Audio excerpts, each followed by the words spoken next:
नमस्कार, खबरों का पंचनामा देख रहे हैं आप और मैं हूं आपके साथ परवीन शेख। हम लेकर आए हैं देश और दुनिया की 5 बड़ी खबरें, जिस पर चर्चा के लिए हमारे साथ स्टूडियो में मौजूद हैं कैपिटल टीवी के editor in chief doctor Manish Kumar. Sir, स्वागत है आपका। धन्यवाद। और सबसे पहले एक नजर आज की टॉप हेडलाइंस पर। 65 साल बाद कृषि अर्थशास्त्रियों के सम्मेलन का उद्घाटन। 23वें ICAE में बोले पीएम मोदी, छोटे किसान ही फूड सिक्योरिटी की सबसे बड़ी ताकत। वायनाड से वापस लौटे राहुल और प्रियंका, आते ही विवादों में कांग्रेस नेता। लैंडस्लाइड से 300 से ज्यादा लोगों की गई जान। लोगों ने पूछा, इस तबाही के लिए कौन है जिम्मेदार। अयोध्या गैंगरेप के आरोपी सपा नेता पर बुलडोजर एक्शन। गैरकानूनी संपत्ति पर चला हथौड़ा, बेकरी हो गई जमींदोज। एक्शन में सीएम योगी। महाराष्ट्र विधानसभा चुनाव से पहले उद्धव ठाकरे ने चला बड़ा सियासी दांव। बोले, मेरे सारे सांसदों के साथ मोदी को दूंगा समर्थन। राहुल और शरद पवार को झटका। नाले में गिरने से मां बेटे की जान जाने के मामले में राजनीति तेज। आम आदमी पार्टी ने LGV सक्सेना का किया घेराव। हेडलाइंस के बाद खबरों में सबसे पहले बात पीएम मोदी की। 32वें international conference of agriculture economist का उद्घाटन आज हो गया। आपको बता दें कि यह 65 साल बाद सम्मेलन भारत में हुआ है और इस मौके पर पीएम मोदी ने US से कहा कि भारत जितना प्राचीन है, उतनी ही प्राचीन एग्रीकल्चर और फूड को लेकर हमारी मान्यताएं हैं, हमारे अनुभव हैं। ये कॉन्फ्रेंस दिल्ली के राष्ट्रीय कृषि विज्ञान केंद्र में हुई।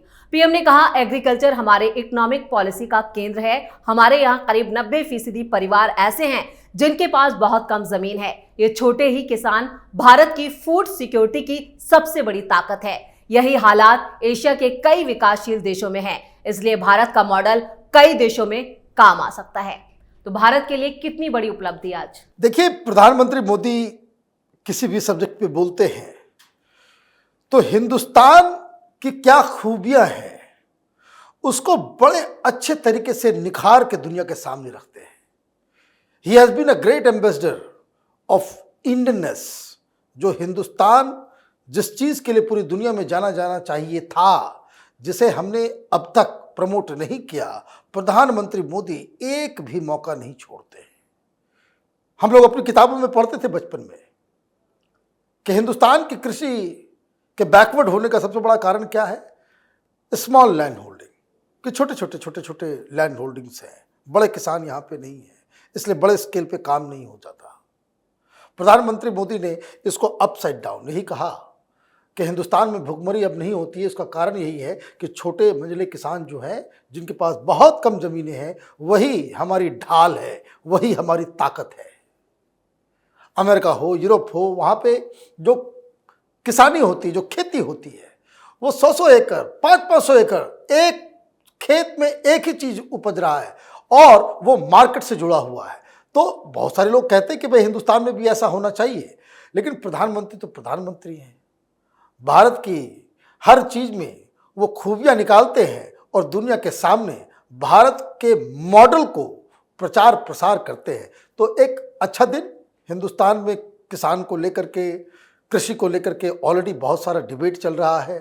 कैसे हम आगे जाएंगे, इस पे चिंता ज़रूर सरकार को भी करनी चाहिए, क्योंकि हिंदुस्तान में किसान के नाम पे जितनी घटिया राजनीति होती है, जिस तरीके से 3 अच्छे कानून जिसको दबाव के तहत प्रधानमंत्री को वापस लेना पड़ा, वो अवांछनीय, वो अच्छा नहीं हुआ। इट इज़ अनफॉर्चुनेट स्टेप जो मोदी सरकार को लेना पड़ा, लेकिन यही डेमोक्रेसी है। आप सबको खुश नहीं कर सकते और जिस तरह के दौर में हम गुजर रहे हैं, ऐसा लगता है जो उपद्रवी हैं, जो झूठे हैं, जो बवाल काटते हैं, वो अपनी मनमानी करने में सफल हो जाते हैं। और इधर पीएम मोदी के बाद अब बात विवादों में आए राहुल गांधी की। वायनाड से सांसद राहुल गांधी और बहन प्रियंका गांधी अपने केरल दौरे से वापस लौट आए हैं। इस दौरे में भी विवादों ने उनका पीछा नहीं छोड़ा। दरअसल केरल के वायनाड में बारिश की वजह से हुई लैंडस्लाइड ने पूरे इलाके में तबाही मचा दी है। 300 से ज्यादा लोगों की जान जा चुकी है, सैकड़ों लोग लापता हैं। राहुल गांधी भी हालात का जायजा लेने पहुंचे और इसी दौरान एक युवक राहुल गांधी पर बुरी तरह से भड़क गया। युवक ने कहा कि राहुल गांधी यहाँ के सांसद हैं, कोई टूरिस्ट नहीं है जो अपनी कार से बाहर नहीं आ सकते, क्योंकि ये युवक राहुल से कार से नीचे उतरकर हालात देखने के लिए कह रहा था, जबकि राहुल को शायद अपने कपड़े और जूतों का ज्यादा ख्याल था कि कहीं वो गंदे ना हो जाए। ये घटना मुरकई के बेली ब्रिज की है, जिसका वीडियो वायरल हो रहा है। क्या वाकई में राहुल गांधी जो दिखते हैं वो है नहीं? देखिए, राहुल गांधी वहीं पे कुछ बात कर सकते हैं जिसके बारे में पहले उनको बता दिया जाता है क्या डायलॉग देना है। वो इमेज मेकओवर वाले दौर से गुजर रहे हैं। सबसे बड़ी चिंता कांग्रेस पार्टी की ये थी कि भाई राहुल गांधी को कोई पप्पू ना कहो, कोई पप्पू ना समझो, कोई पप्पू ना बोलो। वो पप्पू नहीं है, वो क्या है? जननायक है। बताइए, जननायक है। तो जननायक बनाने की प्रक्रिया में क्या होता है? अरे भाई, बिल्ली को तुम शेर का खाल पहना दोगे तो शेर हो जाएगा। और इसलिए जो उनका अपना नेचुरल इंस्टिंक्ट है वो इस तरह के मौके पे हावी हो जाता है जहां आपको बताया नहीं जाता भाई क्या करना है ऐसे सिचुएशन में। भाई जनता का नेता वो होता है कि वो जनता के बीच कूद पड़ता। वो ब्रिज के ऊपर पैदल क्रॉस करते, लेकिन नहीं। क्यों? उनको बोला गया था कि ये वीडियो शूट हो रहा है। जो मीम्स आ रहे हैं, जो वीडियो आ रहे हैं वायनाड के, उस बेली ब्रिज के ऊपर से एकदम प्रॉपर ड्रोन वगैरह सब चल रहा है। तो फोटो खिंचवाने गए थे, जनता से मिलने थोड़ी गए थे वो। तो जनता भड़क गई। वहां के लोग कह रहे थे कि भाई आप नीचे उतर के लोगों से बात तो कीजिए। और वो लगातार कम से कम वो कार के साथ साथ उसकी खिड़की के साथ साथ 20 से 30 मीटर वो चला होगा। पूरे ब्रिज पे वो रिक्वेस्ट करता रहा कि आप नीचे उतर जाए। आपने उसको रिस्पॉन्ड तक नहीं किया। ऐसा लगा भाई अचानक से राहुल गांधी जो है वो गूंगे बहरे हो गए। उनको ना कुछ सुनाई दे रहा है और ना वो कुछ बोल रहे हैं। वो चुपचाप बाहर सामने देखते रहे क्योंकि वीडियो बनना था और वहां से वो निकल गए। तो ये अच्छी चीज नहीं है। अगर आप आपदा में जाते हैं, लोगों के दुख दर्द को बांटने जाते हैं, तो कृपया करके अपने साथ ये 22 कैमरे, ड्रोन, मैनेजर्स वो लेकर ना जाए। जनता नाराज होगी। और कब तक रंगा सियार जो है जंगल के बाकी लोगों को बेवकूफ़ बनाता रहेगा। बारिश होगी, रंग उतरेगा। राहुल गांधी का ये जो पूरा पीआर एक्सरसाइज है वो भी एक्सपोज हो जाएगा। अगर राहुल गांधी के बाद अब खबरों में आगे बढ़ते हैं और बात करते हैं सीएम योगी के बुलडोजर एक्शन की। यूपी के अयोध्या में नाबालिग लड़की के साथ गैंगरेप के मुख्य आरोपी और सपा नेता मोहित खान के खिलाफ योगी एक्शन में है। मोहित की गैर कानूनी संपत्ति पर बुलडोजर एक्शन हुआ है। सील की गई बेकरी का लाइसेंस भी रद्द कर दिया गया और इसे जमींदोज कर दिया गया। गौरतलब है कि पीड़ित के परिवार को धमकाने के आरोप में भी एक एफआईआर दर्ज कराई गई है। इतना ही नहीं, बल्कि मुख्यमंत्री योगी आदित्यनाथ ने भी इस मुद्दे को विधानसभा में उठाने के बाद पीड़ित परिवार के साथ मुलाकात की थी। साथ ही उन्हें कड़ी कार्रवाई का आश्वासन दिया था। इस मामले के सामने आने के बाद यूपी में अखिलेश की मुश्किलें बढ़ चुकी है। तो जिस तरह से ये पूरा मामला आया है उसके बाद अखिलेश यादव जो है वो बैकफुट पे अखिलेश यादव जो है एक पे एक गलती किए जा रहे हैं। ट्वीट करके बता रहे हैं कि देखिए अभी किसी को अपराधी मत कहो, डीएनए टेस्ट कराओ। मतलब आप इस मोहित खान के साथ खड़े हो गए। एक और घटना हुई है प्रयागराज की तरफ। वहां बीजेपी के एक लीडर की बेटी के साथ ये हुआ है और खबरें आ रही है कि इसमें भी समाजवादी पार्टी के लोग हैं। पहले इन लोगों ने गलत खबर फैलाई थी, उड़ाई थी। अब धीरे धीरे लोगों को सच पता चल रहा है। और आप क्या मांग कर रहे हो? डीएनए टेस्ट होगा। ये बिल्कुल मुलायम सिंह की भाषा है। ये बच्चों से गलती हो जाती है रेप के बाद। लेकिन यहां योगी आदित्यनाथ है, डंडा चलेगा और बराबर चलेगा। तमाम जो बुलडोजर है वो गरज रहा है। लेकिन इस बीच क्या हुआ? रात के अंधेरे में चोरों की तरह समाजवादी पार्टी के गुंडे, ये कोई राशिद है, उसकी तस्वीरें सामने आ रही हैं। अखिलेश यादव और वो अवधेश प्रसाद इन दोनों के बीच खड़ा होकर के फोटो खिंचवा रहा है, ये गुंडा है, समाजवादी पार्टी का लीडर है। और उस बच्ची 12 साल की बच्ची को धमकाने गया था हॉस्पिटल के अंदर, ये कहने के लिए कि रिकॉन्साइल कर लो, सुलह कर लो, नहीं तो मारी जाओगी। ये इनके तेवर है। क्या लग रहा है जंगल राज चल रहा है क्या? तो कार्रवाई कड़ी हो रही है और दिक्कत अखिलेश यादव की बढ़ रही है, क्योंकि वो क्या करे। एक तरफ तो थू थू भी हो रही है जनता के बीच में, और दूसरी तरफ वोट बैंक का मसला है कि अब कैसे मोहित खान को, राशिद को ऐसे सड़ने दे दें, उनके ऊपर पनिशमेंट होगा। तो फिर अभी अयोध्या में असेंबली इलेक्शन है, मुसलमान नाराज हो गए, वोट नहीं मिला तो लेने के देने पड़ जाएंगे। तो कई सारी चीजें हैं। आप ये समझिए इस देश के राजनेता किस घटिया स्तर पर जाकर के राजनीति कर रहे हैं। और यूपी की बात खबरों में अब रुख करते हैं महाराष्ट्र का, जहां उद्धव ठाकरे के ऐलान से सियासी पारा चढ़ गया है। महाराष्ट्र के पूर्व मुख्यमंत्री उद्धव ठाकरे ने विधानसभा चुनावों से पहले बड़ा सियासी दांव चल दिया है। मराठा आरक्षण के मुद्दे पर अपना स्टैंड साफ करते हुए ठाकरे ने कहा है कि अगर पीएम मोदी इसका हल खोजते हैं तो वो अपने सभी सांसदों के साथ उनका समर्थन करेंगे। ठाकरे ने यह बात मराठा आरक्षण की मांग कर रहे कार्यकर्ताओं से कही है।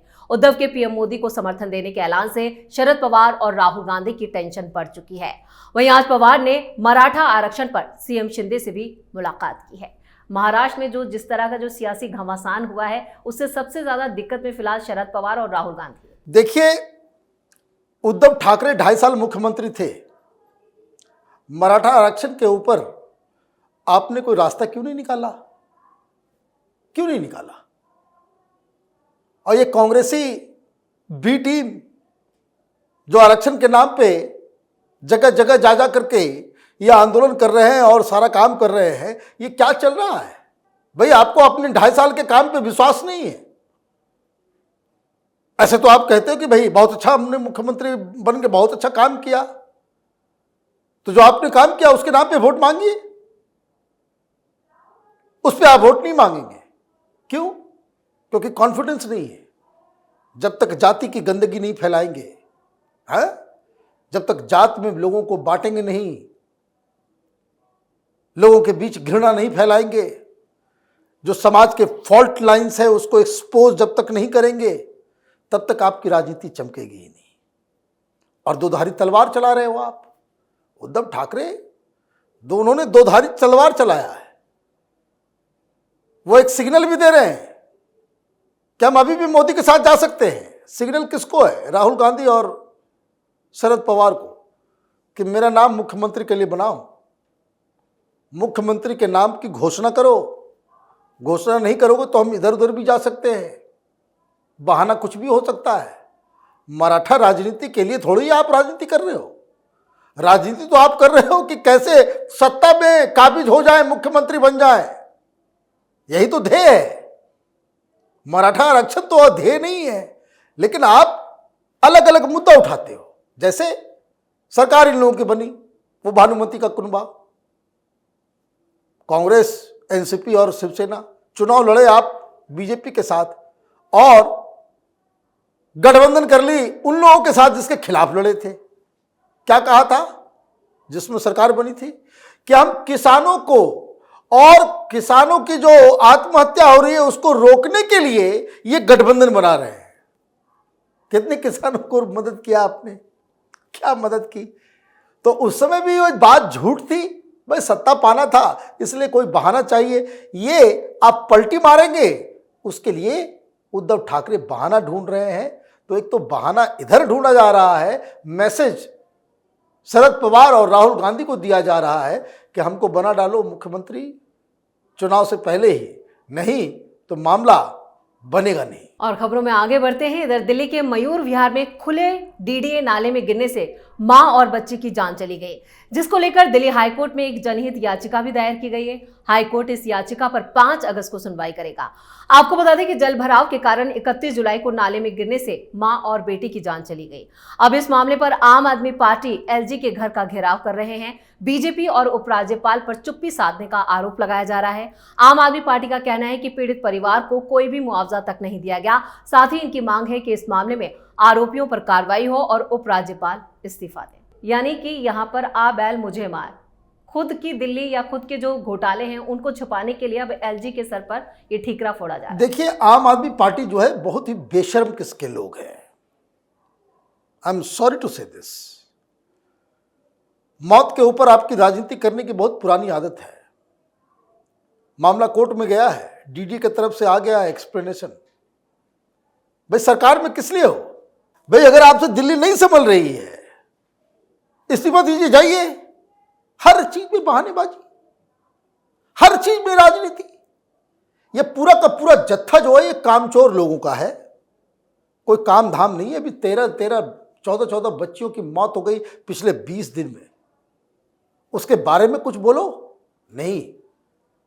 शराब घोटाला में माल कमाना है, बस घोटाले में माल कमाना है, हर सरकारी योजना में माल कमाना है। ये माल कमाने का आदत जो इन लोगों की पड़ गई है, ये किसी तरीके से ठीक रहा, रिस्पॉन्सिबिलिटी नहीं लेंगे। ये केजरीवाल सिंड्रोम है।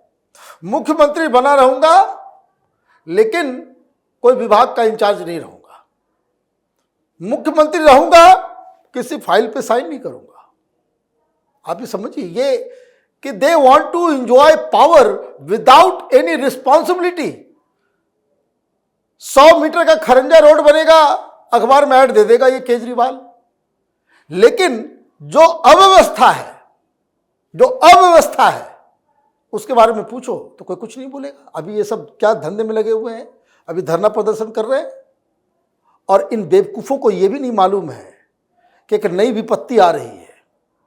हिमाचल में, उत्तराखंड में हर जगह बारिश हो रही है। अभी दिल्ली में पानी आएगा। 1 सप्ताह के बाद दिल्ली डूबेगी। ये फिर ये नौटंकी करेंगे।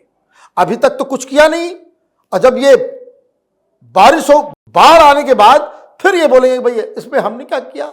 अभी कहेंगे भाई हंथनी डैम खोल दिया, ये हरियाणा वाले ने गेट ज्यादा खोल दिया, ज्यादा पानी डाल दिया, हम क्या करें। ये इस तरह के लोग हैं जिनके पास, अब क्या मैं बोलूं, मैं तो बार बार कहता हूं, दिल्ली की जनता ऐसे ही लोगों को डिजर्व करते हैं।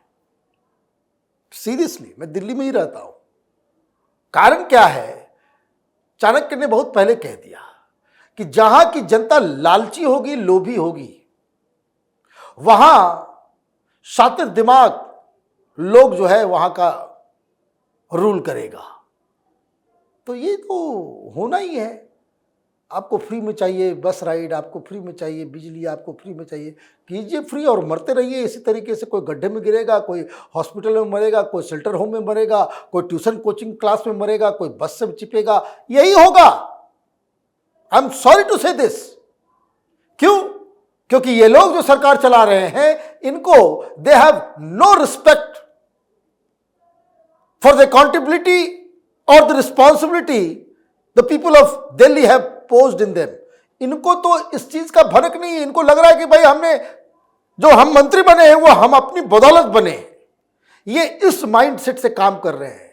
ये पूरे के पूरे जो है नकारे लोगों की बारात है। और इस तमाम जानकारी के लिए और सटीक विश्लेषण के लिए आपका बहुत बहुत धन्यवाद। धन्यवाद। तो खबरों का पंचनामा में आज के लिए इतना ही। देश और दुनिया की बाकी खबरों और उनके सटीक विश्लेषण के लिए देखते रहिए कैपिटल टीवी। हमें लाइक कीजिए, शेयर कीजिए और हाँ, कैपिटल टीवी को सब्सक्राइब करना कतई मत भूलिए। धन्यवाद।